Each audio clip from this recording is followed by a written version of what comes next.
Bienvenue dans la Minute Créative, un podcast pour réenchanter vos journées et vivre à votre façon, en comprenant que la créativité est le fruit de la vie. Je m'appelle Marie-Liesse et je suis art-thérapeute, artiste, humaine, et je vous propose d'échanger avec nos invités de qualité qui viendront proposer leur vision de la créativité et partager leurs meilleurs tips. Belle écoute! Bonjour Sylvie et bienvenue dans le podcast de la Minute Créative. Je suis très heureuse que tu aies accepté mon invitation. Donc Sylvie, c'est ma formatrice en art-thérapie co-créative. C'est aussi une artiste et c'est une femme que j'aime beaucoup, qui est vraiment dans cet esprit du cœur et du service. Et elle va compléter ma présentation par elle-même avec ce qu'elle a envie de dire sur elle aujourd'hui. Merci, bonjour Marie-Liesse, merci pour ton invitation. Je suis heureuse d'être là, de partager ce moment avec toi et d'entrer un peu dans le monde moderne avec les podcasts. Enfin, c'est pas complètement nouveau, mais quand même. La présentation, je m'appelle Sylvie Lamour, donc je suis art-thérapeute et formatrice en art-thérapeute depuis 25 ans à peu près, dans ces eaux-là. J'ai été enseignante dans l'éducation nationale auparavant. Et puis, par un mouvement de la vie, un mouvement intérieur exigeant, j'ai dû changer des choses dans ma vie, j'ai dû apprendre à mieux me connaître. Et tout ça, c'est fait par le biais de l'art-thérapie, de l'art et de la créativité, hein, puisque c'est notre sujet. Aujourd'hui, je forme à l'art-thérapie co-créative dans le cadre de l'association Accord Emeraude. Et j'ai fondé avec mon mari Valérie Lamour une association humanitaire qui réunit des art-thérapeutes bénévoles pour faire des interventions auprès de populations qui en ont besoin, donc à l'étranger ou en France. Voilà pour une présentation globale. Trop bien. Qu'est-ce que tu aurais envie de nous dire, justement, de partager aux auditrices, aux auditeurs, à propos de la créativité, peut-être en général, et comment est-ce qu'elle s'incarne dans ta vie, ton lien à la créativité? Je pense qu'on l'a déjà compris à travers la présentation, mais pour aller peut-être un peu plus en profondeur et en subtilité par rapport à ça pour toi. Oui, super. La créativité, c'est vraiment une qualité humaine. C'est une force humaine, une qualité dont chaque être humain dispose, mais bien souvent sans en être trop conscient. Alors, il y a les personnes qui vont être très attirées directement par la créativité, pour qui c'est très naturel, et les personnes pour lesquelles ça va être moins naturel. D'autant qu'on a une présentation de la créativité qui va s'exprimer à travers des réalisations artistiques, décoratives, des créations artistiques, que ce soit physiques avec des objets, ou que ce soit en chanson ou avec des livres. Bon, on a un peu ces représentations-là. Mais en fait, la créativité, c'est une qualité, une compétence qui s'exprime à travers la vie d'un être humain d'une manière beaucoup plus importante que ça, parce qu'un être humain, par nature, est créatif. Créatif et peut devenir créateur conscient. Qu'est-ce que j'entends par là? C'est que, en fait, dans la force de création, qui est encore peut-être au-delà de la créativité, enfin, mais qui est de la même famille, il y a ce mouvement de vie qui est à l'œuvre. Le mouvement de vie qui circule en nous tous, on est vivants, qui s'exprime à travers nous, et qui est une manifestation de cette création constante. On sait que l'univers est en expansion, on sait que ce mouvement créateur est actif constamment, et il est actif aussi à travers nous, et ça fait partie des capacités de l'être humain d'utiliser cette force de création pour créer sa vie. Alors évidemment, par rapport à ça, il va y avoir une capacité à le faire ou pas en fonction de sa conscience, de sa connaissance de soi. Parce que la créativité, elle va s'exprimer dans le cadre des croyances dans lesquelles tu as grandi. Et elle va être limitée par ces croyances. On dit que l'énergie suit la pensée.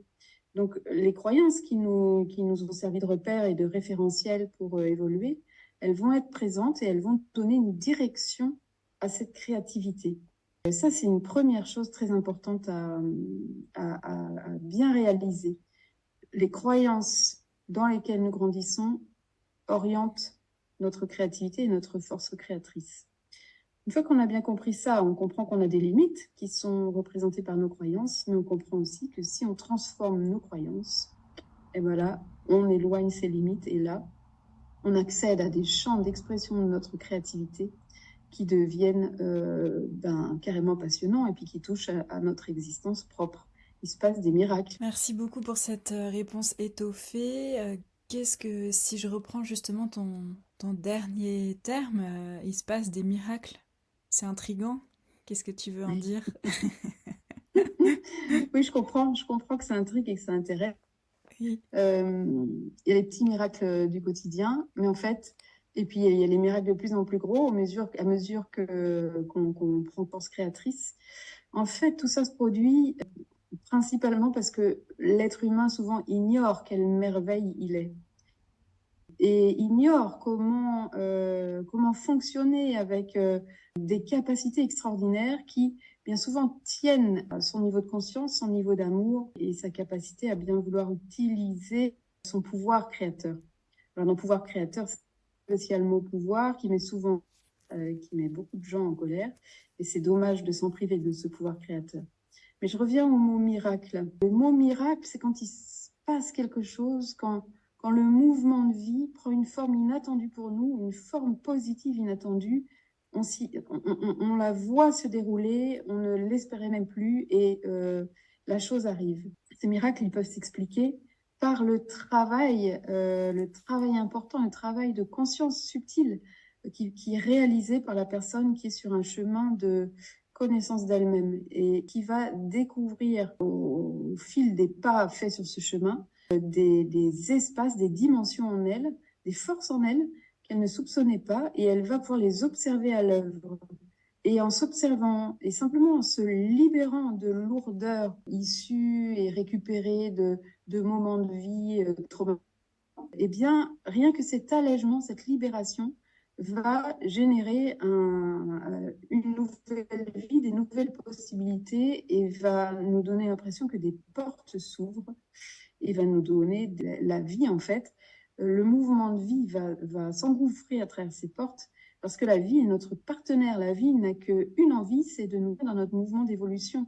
Et dès qu'on commence à entrer dans ce mouvement, à ouvrir ses portes et à dire à la vie, mais oui, je suis à fond avec toi, co-créons ensemble, la vie s'engouffre et c'est ça, ces miracles qu'on peut observer au quotidien pour finir. Ouais, c'est ça. Si on est sur les mots et la sémantique et leur force, tu parlais justement du pouvoir créateur. Et c'est là où on peut renverser cette lourdeur du mot pouvoir et de comment est-ce qu'il s'incarne à l'extérieur aujourd'hui dans notre collectif. Et comment est-ce qu'en le récupérant à l'intérieur de soi, on peut effectivement redevenir acteur, actrice de sa vie, mais dans l'aspect justement conscient et créateur créatif. Et c'est là où le jeu devient intéressant. Tout à fait. Et c'est là où on comprend ce que c'est que co-créer et quelle chance on a d'avoir ça à notre disposition. Cet élément, enfin cette force qui nous permet de devenir plus complètement humain et qui va nous pousser à nous exprimer en profondeur, à nous exprimer de plus en plus, à nous reconnaître dans notre humanité et à nous reconnaître aussi en tant qu'être humain spirituel. J'entends par là à nous reconnaître et à nous identifier à notre âme, à nous identifier au soi en nous. Ce niveau de conscience élevé qui est notre contact finalement avec le mouvement de vie, qui est un contact privilégié au niveau de la conscience pour nous aider à co-créer, pour nous aider à nous placer sur le chemin qui va répondre à nos aspirations, qui va être notre chemin d'accomplissement. Donc la force de création et notre pouvoir créateur, il est nécessaire pour faire ça. Si on a dans notre vie des jugements sur le pouvoir, si on a dans notre expérience de vie eu des des personnes qui ont pu incarner une autorité abusive et qui restent comme ça dans notre psyché active plus ou moins consciemment, eh bien, elles vont créer un voile, un filtre sur ce pouvoir. On va surtout ne pas vouloir faire pareil que ces personnes. Et en se positionnant dans cet état de « je ne ferai pas pareil », finalement, eh bien, on laisse ces personnes parler comme référence à l'intérieur de nous.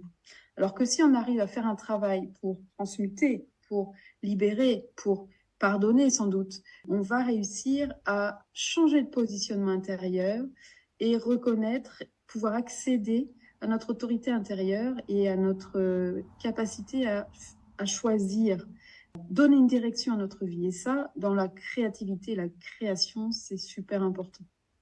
Réussir à donner une direction pour que l'énergie de vie, le mouvement de vie, et puis aussi pour que notre énergie personnelle et notre énergie d'âme puissent s'engouffrer, se concentrer, se canaliser dans cette direction et nous mener vers quelque chose de choisi, de voulu, et qui va nous élever et nous faire du bien. Et j'aime beaucoup aussi quand tu rappelles justement la beauté de l'être humain et tu utilises même le terme merveille. Mais oui, il ne faut pas avoir peur des mots, l'être humain est une merveille. C'est ça. Alors c'est vrai que dans les formations, quand on est au début des formations et que je commence à dire ça, on me rit au nez souvent, on me dit ah, « t'es sûr, t'as vu un tel, la guerre, tel dictateur, quel dingo au pouvoir ?» Oui, bon, d'accord. Oui. C'est sûr, ça laisse à réfléchir, mais ben, ce sont des merveilles qui s'ignorent pour l'instant surtout. Vraiment une merveille de bonté, de qualité, d'amour, de conscience. Il y a des possibilités incroyables chez l'être humain qui vont se révéler au fur et à mesure qu'on accepte de lever les voiles, qu'on accepte de baisser les barrières là, ou de franchir les murs de notre étroitesse d'esprit, qu'on accepte de se regarder aussi avec cet axe-là de vérité, d'authenticité, qu'on accepte de se regarder dans nos fonctionnements et de relativiser, non pas de se fustiger à chaque fois qu'on a fait un truc qui est pas terrible, qui est pas l'idéal. Bon, d'accord, on en prend l'enseignement. Et puis, ça sert à rien de trop se culpabiliser, de trop s'en vouloir, d'insister là-dessus, sur l'aspect négatif. On va lever, puis on va lever la chose, et puis on va faire mieux la prochaine fois. Et puis voilà, c'est tout. Mais l'être humain est une merveille de capacité à rebondir, à transformer sa vision et à se créer une vie dès lors qu'il cherche à mettre de la cohérence dans sa vie et dès lors qu'il cherche à y mettre plus d'amour. On est sur la planète Terre pour apprendre l'amour, pour apprendre à mieux aimer. Dès qu'on s'inscrit là-dedans, il se passe des miracles. Je dis pas que c'est facile tout le temps. Hein. Non, je veux pas entretenir une illusion et un doux rêve. Hein. Non, clairement.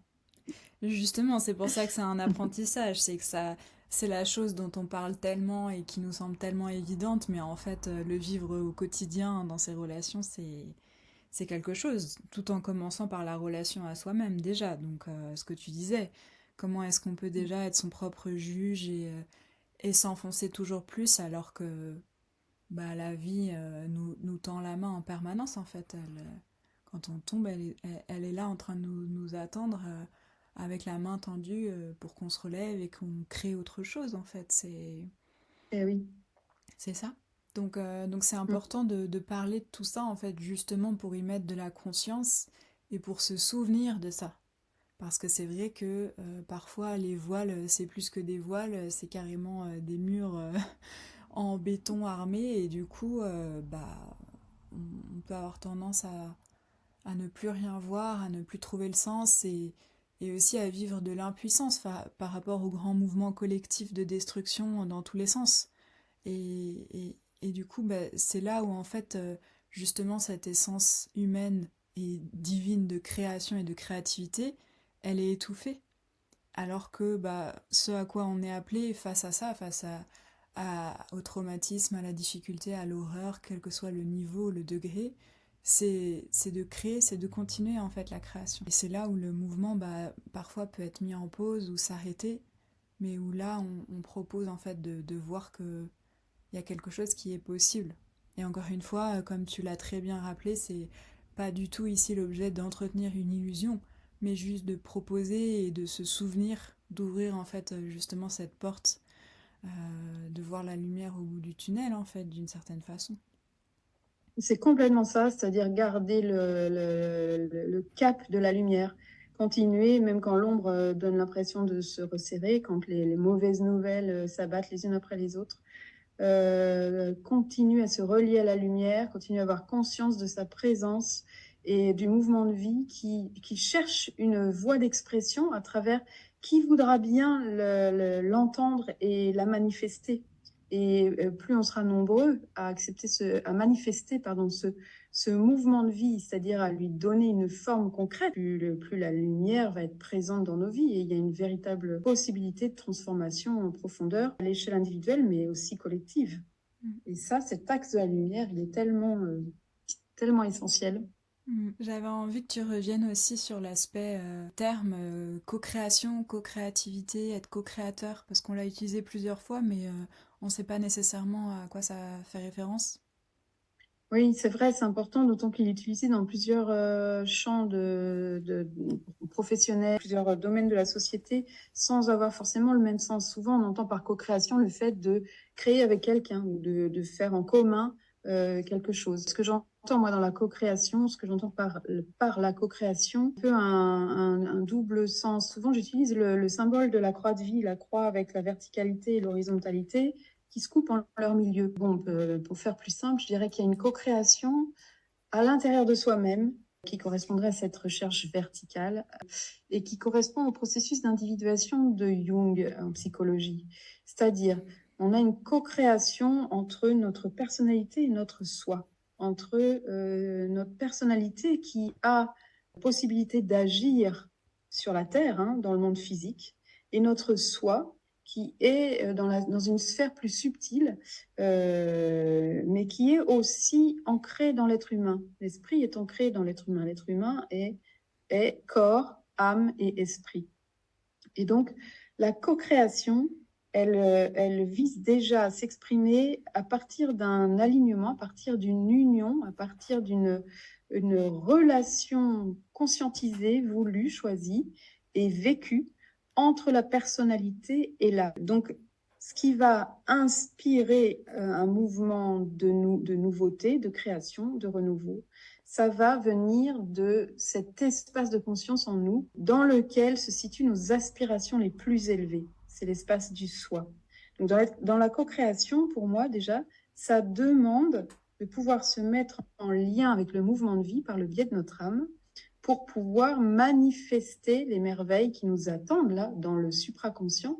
Et on est baigné une partie de l'inconscient qu'on appelle le supraconscient, qui est l'inconscient supérieur, qui est un inconscient plein d'idées lumineuses qui nous attendent. Et si on accepte, si on fait ce travail de s'aligner, de se mettre en harmonie intérieurement, ça va nous permettre de nous connecter à ces idées merveilleuses qui sont là et qui vont venir nous inspirer.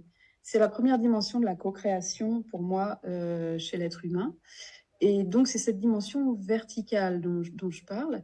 Et la deuxième dimension, qui serait plutôt horizontale, pour moi, elle est justement, elle va en même temps que ce travail intérieur, mais elle se passe sur l'extérieur. C'est pour ça que je l'appelle horizontale. C'est-à-dire, plus on va rentrer dans la co-création, plus on va affirmer qui on est, l'être en nous, plus on va se relier aux êtres qui ont les mêmes intentions, les mêmes valeurs que nous, et plus on va mettre des choses en mouvement et manifester la lumière, manifester la beauté en collectif, en rencontrant personnes qui sont animées par les mêmes valeurs que nous.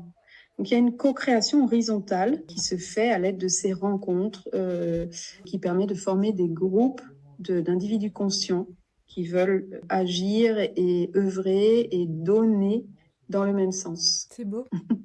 Ouais, c'est vrai, c'est beau. C'est trop beau. Ouais, moi c'est vraiment ça aussi qui m'anime, donc ça me touche d'en parler et la façon dont tu le présentes, c'est très clair, donc merci Ah, beaucoup. super. Ouais, c'est nourrissant et ça apporte encore une fois d'autres perspectives parce que comme tu l'as dit en introduction de cette réponse, Ça peut être vaste en fait le champ de qu'est-ce que c'est la co-création, la co-créativité. Et là, ça nous ramène vraiment justement au centre et à l'essence de ce que ça peut donner. Et notamment à travers du coup l'art-thérapie comme on la pratique, comme on la propose, que ce soit pour soi ou pour les autres, et que ce soit en individuel ou en collectif, et en France ou à l'étranger, parce que justement, comme tu le disais aussi en introduction du podcast, il y a tout ce qui est des missions humanitaires et où on va ensemble en fait créer, oui, dans la co-création avec soi et créer dans la co-création avec les autres thérapeutes, donc les co-thérapeutes du groupe, puisqu'on part pas seul.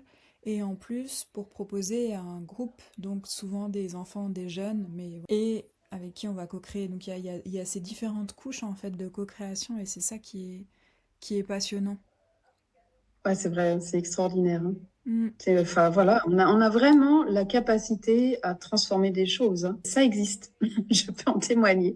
Je Ouais, vois des tas de vies qui se transforment et ça me réjouit toujours. ouais.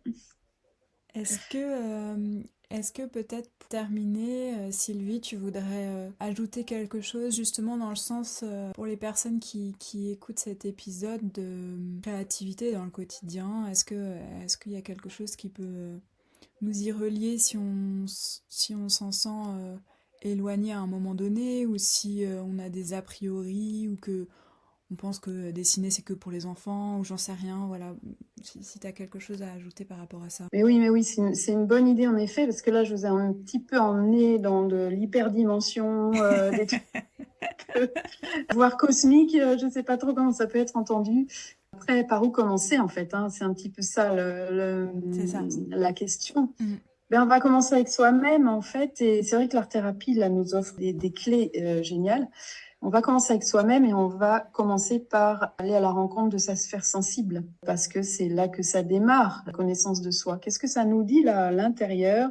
Que nous disent nos émotions? Que nous dit notre cœur? Qu'est-ce qu'on va pouvoir créer comme relation avec soi-même pour pouvoir justement entretenir cette force de création qui est en nous?